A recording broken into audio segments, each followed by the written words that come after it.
Hello, welcome ulit sa ating channel. So ngayon gagawa tayo ng basic Laravel website. So VS Code tayo. Terminal na natin sa VS Code.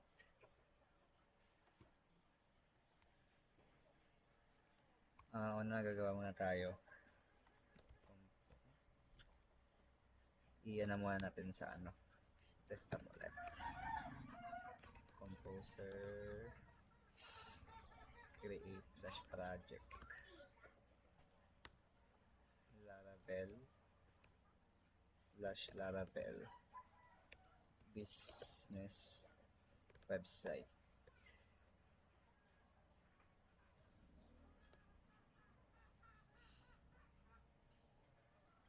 Gawa mga tayo.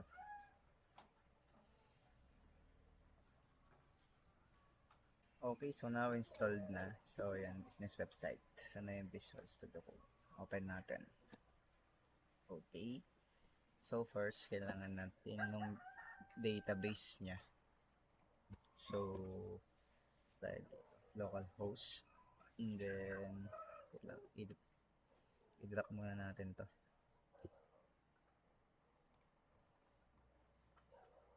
Gawa tayo ng database ulit. SQL. Create database business _ website. Yan yung pangalan ng database natin. Okay. And then go. Okay, so nag-create na tayo ng database ngayon. Then next, i-configure natin yung env file para mag-connect. Ito. Kasi natin yan. MySQL, dito SQLite.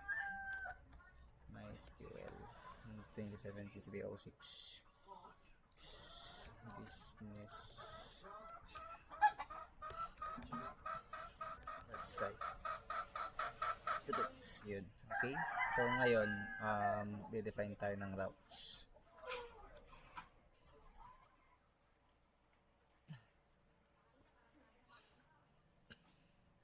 Define tayo ng routes.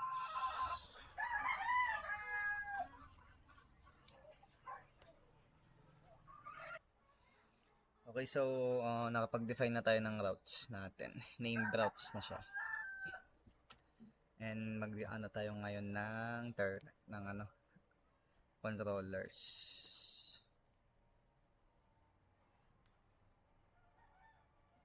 Determine, gawa tayo ng controller ngayon. PHP artisan controller pages controller controller.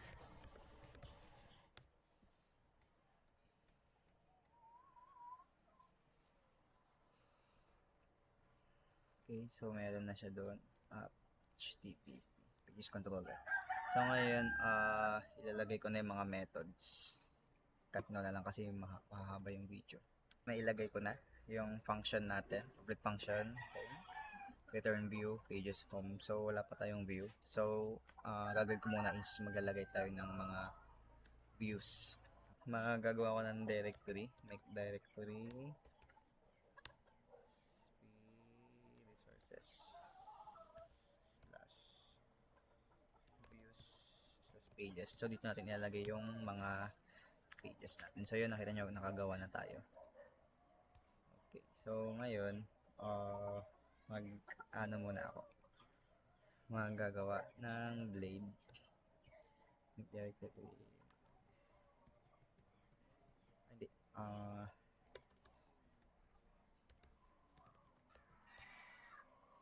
gawin ko na yung mga blades kasi move ko na lang doon. PHP artisan make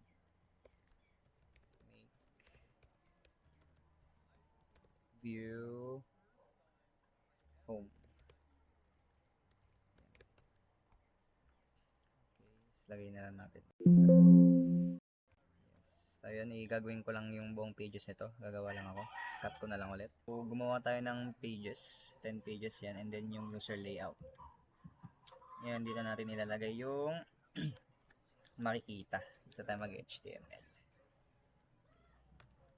So, ang nilagay ko na yung code ko dito sa home. So, ito yung home. Naka-extend tayo. Ibig sabihin, mag-extend siya sa user layout. Dito, kukunin niya yung app. And then, yung section natin, title, homepage. So, ibig sabihin, yung magpapakita sa title, nung sa dito, i-yield natin siya, yun yung magpapakita doon homepage. Kasi yun yung nakalagay sa yield. Tapos, ito yung sa navbar. So, wala pa tayong navbar. So, gagawa lang ako ng navbar natin. Okay, wait lang. Lagay tayo ng bagong pyramid. So, ito yun naran ko na to. Okay, so nakaran na siya. Ito yun, yung sa base niya, yung sa home. Okay. So, yan, yung title niya, homepage. Homepage yung nakalagay sa taas. So, gawa lang muna tayo ng PHP artisan make view header.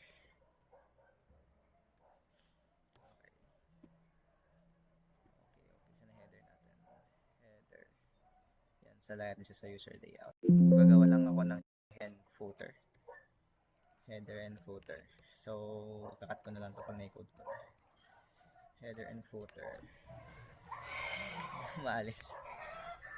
Footer. Yan. So, yun. Lagay din natin sa tapos, ilalagay ko din dito yung bootstrap. And, yung header dito. And yung footer sa baba ng body. Yan. Okay, so, I'll be back. Okay, so, na-code ko na siya. So, ito, nakalagay na yung bootstrap dito. And include user layout, ibig sabihin, i-include nyo yung nasa user layout, which is yung header, na-code ko na din here, sa ating app, sa mismo magpapakita. And then, yield content, yung, saan na yung home. Itong section na to is content. So, ibig sabihin ito yung magpapakita. Kasi naka-yield siya, parang yun yung magpapakita. Yun yung naka-open. So, ito yung footer natin. Okay. So, balik yung itsura niya. Yan. Ayan na siya. Then, ngayon, siguro gagawa din ako ngayon ng about us na page. Pero nakagawa na ako ng contact us. Pero, hindi pa siya nakakonect sa database. Kukonect natin yan mamaya. Okay. So, gawin ko lang about us tsaka services na page sa ating blade. So, yun, task ko na na-code. So, yun, extends, yun pa din. Extends siya, ibig sabihin, kukunin niya yung sa user layout, here, ang app. Ito yung magdi-display, pero, yun nga, naka-yield yung content. So, yung content natin is ito. Yan. Okay. So, ito yan. Yan. About us. Yan. So, makikita na mapansin nyo, yung about us ko is, meron siyang black. Siya yung active. Yan yung about active na nakalagay sa header natin. Saan na header? Ito home active, about active, service active. Yan. Ibig sabihin, yield niya about active. So, ibig sabihin, ang kokopyahin niya, yung about active is active. So, ibig sabihin, yung nakalagay dito is na-blink active. Kaya, active siya ngayon. Yan. Okay. Tapos, itong pictures. Sige, itong next ang gagawin yung pictures. Okay. Gawa tayo ng folder dito. Lagyan natin images. Yan. Tapos, mag-download tayo ng mga pictures sa apartments. Yan. Mga apartments pictures. Tayo ng mga photos. Kunwari, ito yung binebenta natin. No? Yan, save natin to. Save image as apart. Ay, napalan isa pa. Isa na lang. Ito. Save image as apart 2. Yan. So, my files. Downloads natin. Okay, so, i-rename natin to. Apart 1. Okay, so yan. Copy natin. Paste natin dito sa images. Part 1 na part 2. And lagay natin isa. Saan na yung isang picture? Ito. Rename natin. Apart 3. I-copy din natin. Yan. And then, saan na yung ano? Okay, so ito.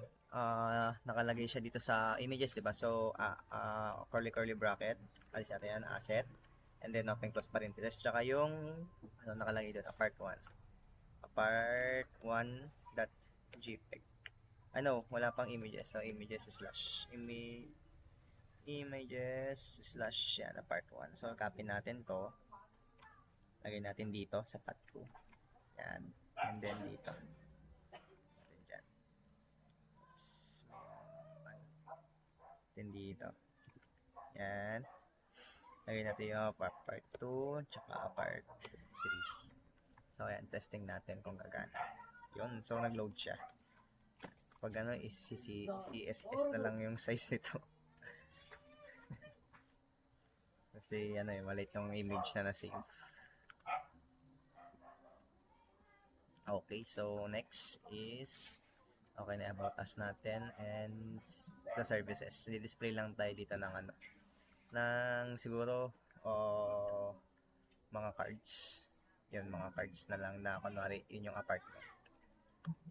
Kasi ito static pa lang yan eh.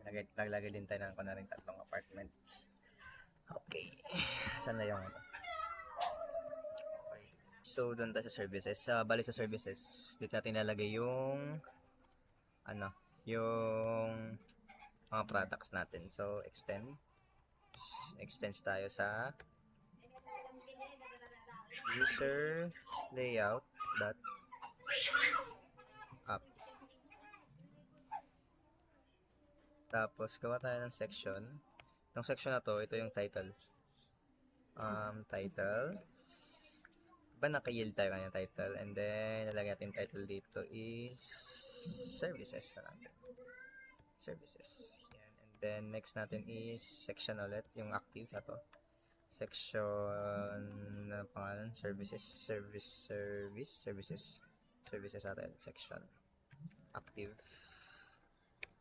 Tapos, active. Then, gawa natin ng content natin. Section.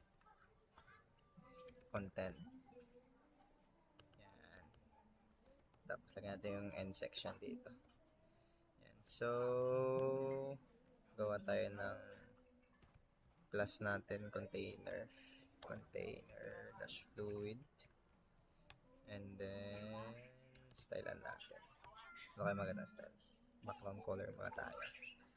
Background color is ano tayo?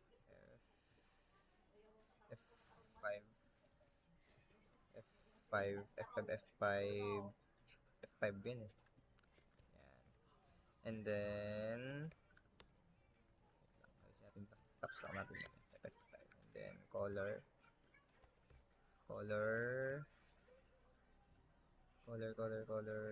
X natin 42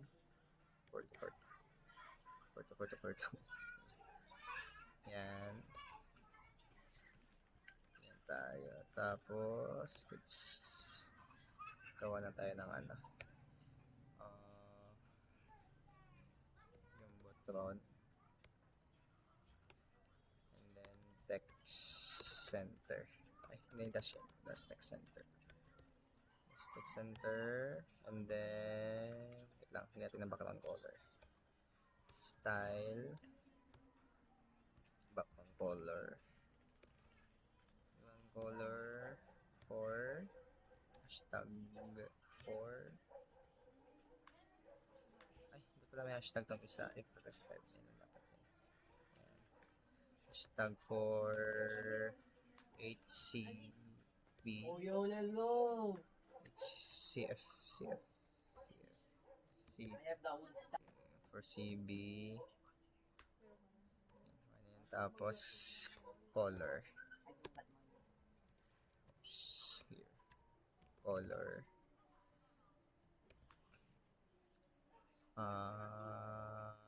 F5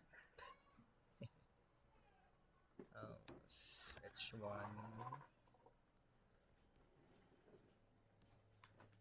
our apartment. Check yun.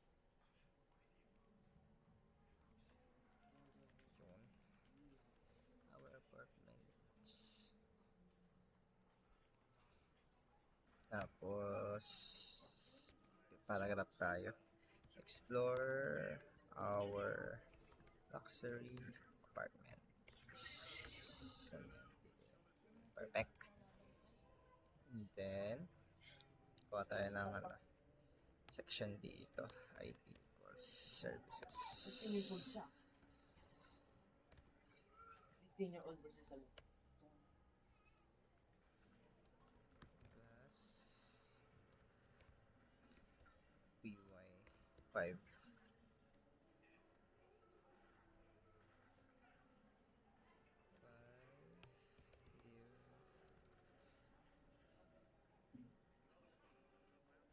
Plus container H2 style. Patag style. Color hashtag 229799 till color, and then available apartments. Check natin. Yun, perfect. Available apartments.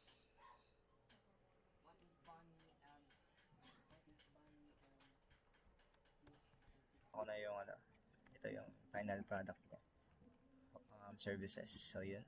Static pa lang to. Hindi pa tayo nakakonect sa database. So yun. Ito yung natin. Yan. Tapos ngayon, i-connect na natin siya ngayon sa Takas. Okay? Tayo sa contact. Yan. So ito yung code niya. Placeholder tayo. I-route niya sa contact send.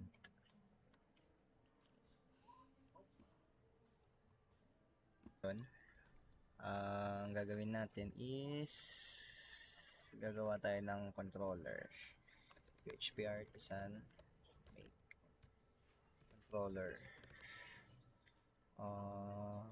Ibang pangalan ko, contact controller. Contact controller.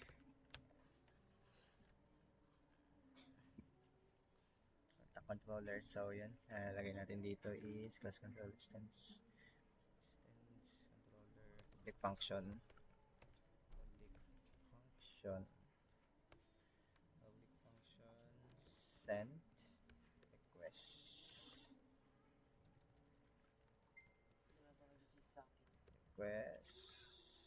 dollar request.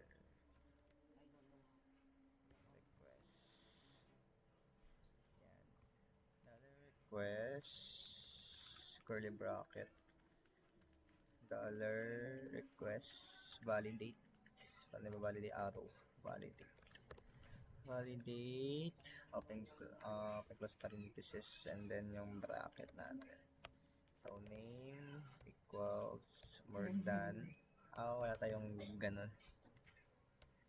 Name equals greater than is required.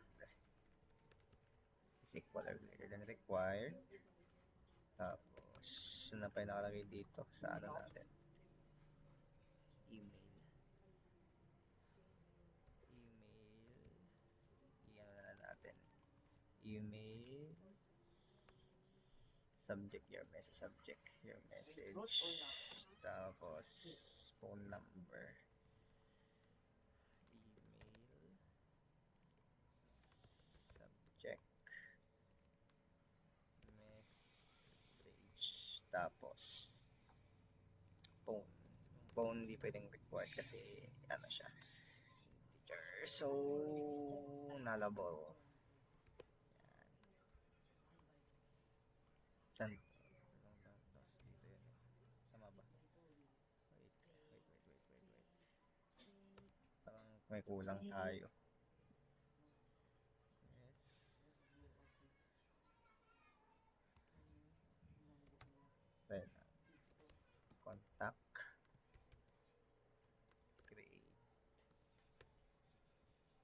create dollar request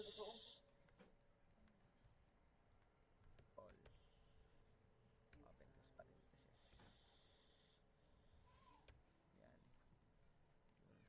Tapos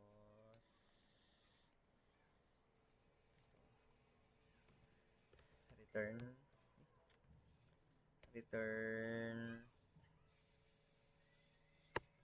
redirect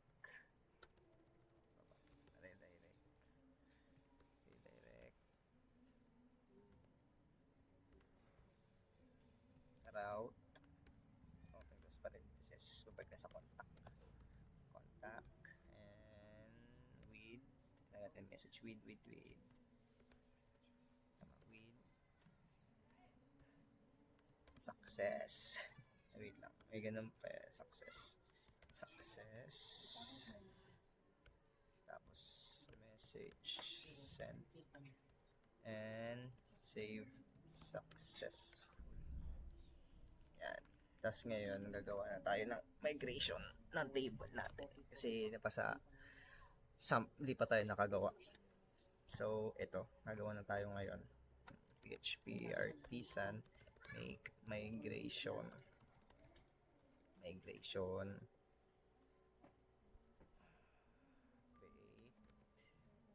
contacts table. Yan na ba? Ba't nag-red yung app? What happening? Wala tayong yan. Wala tayo, sana yung models. Hindi. Sana yun? Database migrations. So yun, nakagawa na tayo. Ay, wala naman.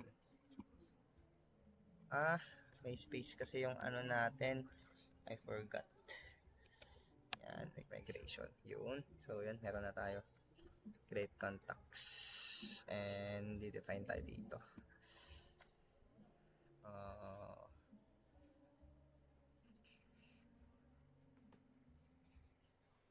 Define tayo.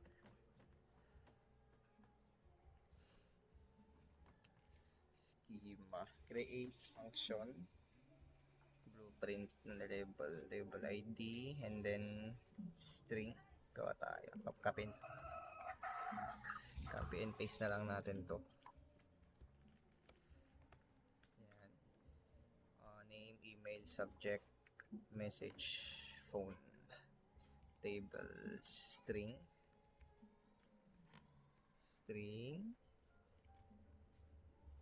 dito. Lagay natin dito is name, email, subject,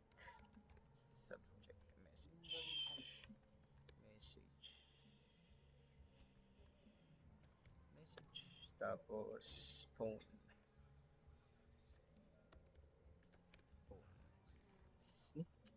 string, tapos text kasi mahaba siya, text, tapos string din to. Nalabel to nalabel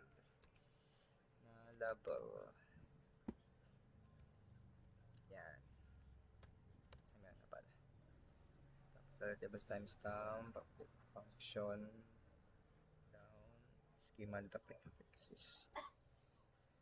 Wala na kung yun. Tapos na natin. PHP artisan migrate. So, nasa sump na natin yun. Bakit hindi nag-migrate siya?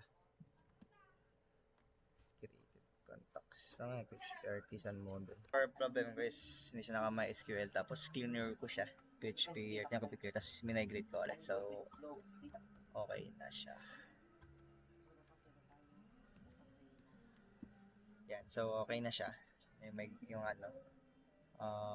nakagawa na tayo ngayon. Pero nasaan yung ayun yung contacts, andun yung contacts.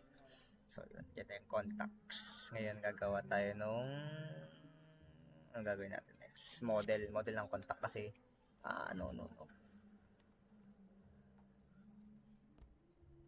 Okay, so gagawa tayo ng model ng contacts ngayon. Gagawa tayo model ng contact sa PHP.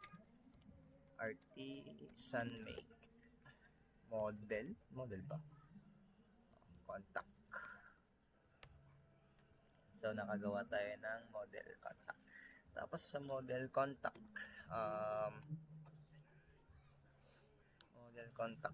may lalagay tayo dyan. Magde-define tayo. Extends model, this is factory, protected, $sign, fillable tayo. So, kay Kennedy yun. Fillable Pag-hintay pa niya yung mga equals 3, 2, 1, 0, no? name, lagyan natin yung name, email, Sorry, pag ganyan pa, 5 seconds. Pag dinelate niya yung email, register blank, 11 seconds. subject, message, and then phone,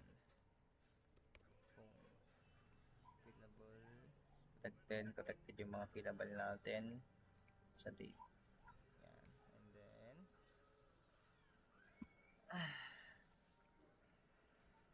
gagawa na tayo ng contact form view, contact pages, view. Saan yun? View pages. Dito.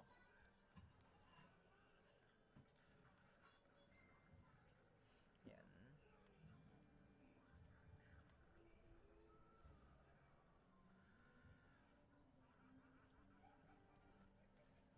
Kanina. So yun, i-route niya contact send. And then try natin kung gumagana siya.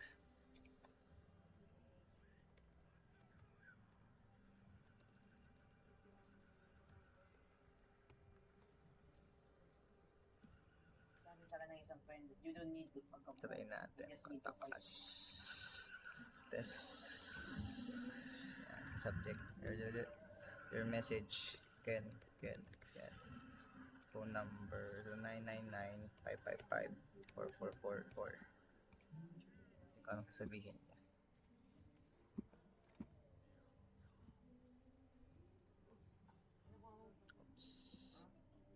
Wala yung check natin. Yung problem ko lang pala is hindi ko na-save yung ito. Kaya pala hindi niya ma-send. Hindi ko na-save yung pag-migration niya. Yes, yun. Nag-message na siya. Check natin kung pumasok.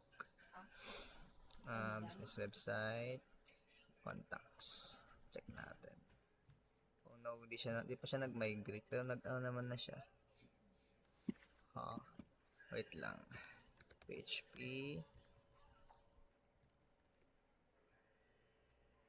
Migration. Artisan migrate.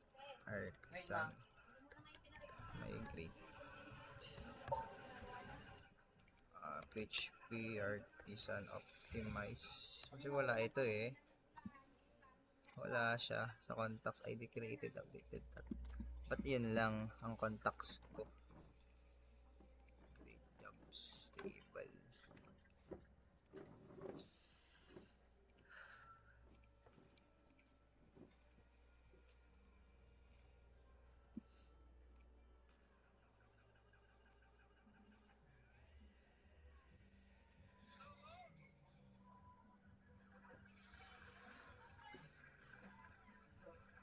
But wala yung contacts natin. Hindi siya nagma-migrate. Nag-drop kasi siya. Okay, so alisin mo na lang. I-delete natin tong contacts natin. Kasi hindi ko kasi na-save, tapos na-migrate ko siya. Kaya ganun. Testing natin ngayon. Artisan migrate. PHP Artisan optimize. Yan.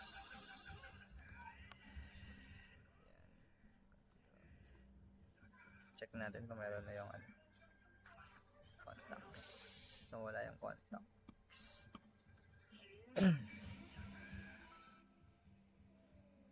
gawa na lang ulit tayo ng bagong create contacts.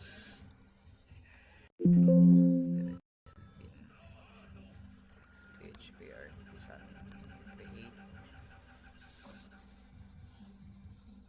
migration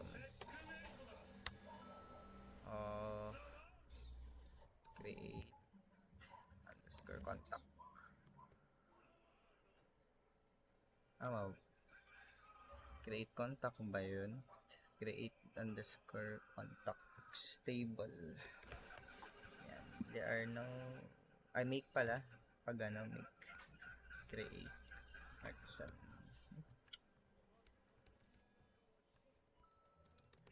Create make migration table. Yan.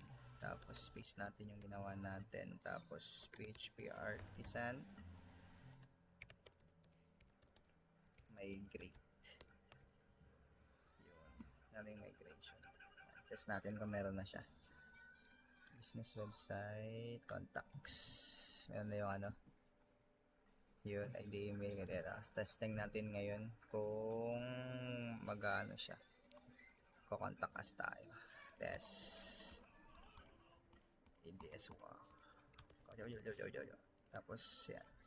Send message. Yun, message successfully. Check natin.